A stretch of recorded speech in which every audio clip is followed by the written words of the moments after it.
Bonjour et bienvenue sur l'Argus. En 2016, le iCockpit a fait une entrée remarquée sur la deuxième génération de 3008. Aujourd'hui, il s'appelle Panoramic iCockpit sur la prochaine version du 3008. Je suis aujourd'hui avec Yann Beurel, responsable du style, pour parler de cette nouvelle version.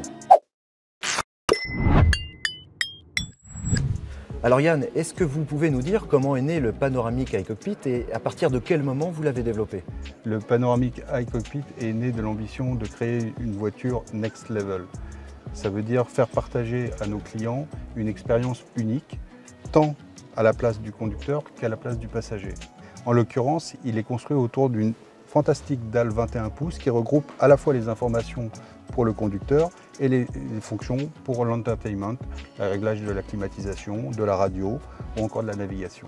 Alors pourquoi avoir réinventé en quelque sorte ce iCockpit qui avait déjà, j'allais dire, pas mal de succès sur le précédent 3008? La façon de procéder pour continuer à surprendre nos clients, ça a été de dessiner cette console de façon asymétrique, ce qui permet à la fois de proposer en tant que conducteur une expérience de cockpit de pilotage et pour le passager d'offrir beaucoup plus d'espace et un accès aisé à tous les rangements, y compris ces nouveaux rangements que nous avons créés en partie avant de console. Alors est-ce que vous avez tenu compte des remarques des conducteurs sur la visibilité de l'instrumentation de bord qui a souvent été critiquée?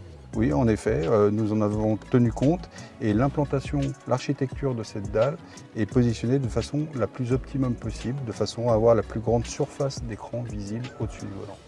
Alors pour continuer cette discussion sur le Panoramic iCockpit, je suis maintenant avec Alexandra Reumsert, qui est chef de programme Infotainment et Connectivité.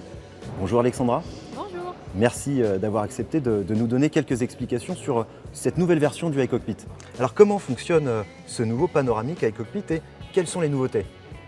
Alors, le nouveau Panoramic iCockpit reprend l'IHM qu'on a développé sur P5 avec la possibilité de configurer entièrement les différentes pages accessibles aux clients. Et par contre, avec une plus grande fluidité, on est aussi en développement pour faire une offre d'App Store qui va être disponible pour les clients et ils pourront télécharger différentes applications type Spotify, Deezer et Amazon Music. Donc les iToggle ont été aussi repris mais améliorés avec maintenant 2 pages et donc 10 raccourcis configurables par le client de façon très intuitive avec un simple appui. Par exemple, si je veux enlever ce widget média et maintenant le système m'indique tous les choix que j'ai pour remplacer ce raccourci. Donc par exemple, je peux choisir les sièges pour avoir un accès direct à mon siège massant ou chauffant ventilé. L'IHM est aussi entièrement configurable par le client de façon simple en ayant un accès à la customisation, que ce soit pour son combiné ou son écran central. Dans les évolutions que l'on a par rapport à notre système précédent, on aura désormais la navigation pleine page au combiné, incluant lorsque la navigation provient du mirroring, donc du smartphone du client, ce qui permettra d'avoir un affichage de navigation de grande qualité en face de la route pour le client.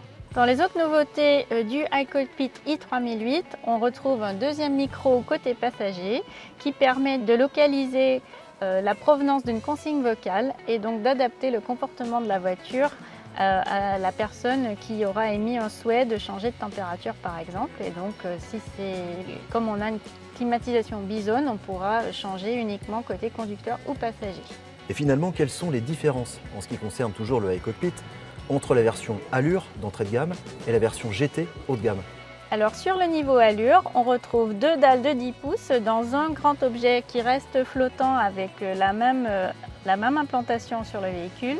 Au centre des 2 dalles, on retrouve les 2 mêmes pushs d'accès direct vers le home et les fonctions d'aide à la conduite, mais par contre avec des pushs qui sont physiques. Et donc le client aura la même expérience pour utiliser les écrans tactiles, mais avec ces 2 dalles. Alors quels sont les raccourcis qu'on trouve au centre de ces 2 dalles numériques de 10 pouces, ces 2 boutons de raccourcis? Alors on trouve le bouton Home qui nous permet, si on est ailleurs dans l'IHM, de revenir à notre page principale avec l'ensemble des raccourcis qu'on aura configurés ou des informations qu'on aura configurées.